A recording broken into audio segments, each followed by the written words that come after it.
In the video for today, I'm going to show you how to recover deleted data after you perform a factory reset and delete everything from your Android phone.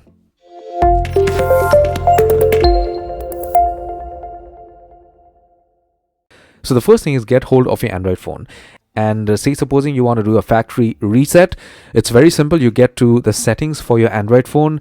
Wherever the factory reset is located out here, you could just type in factory reset or simply reset your phone. Click on that option and you could reset your phone.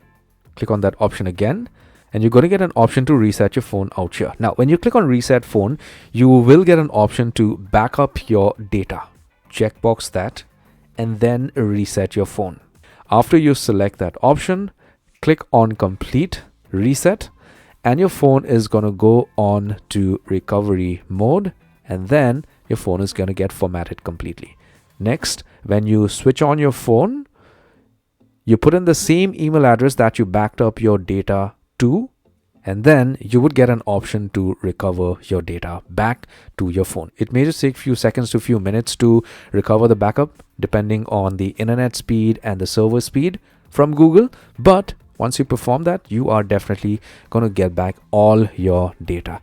I hope this helps, and I hope you got some value out of my short and simple video for today. If you did, give it a thumbs up. Take care, my friend.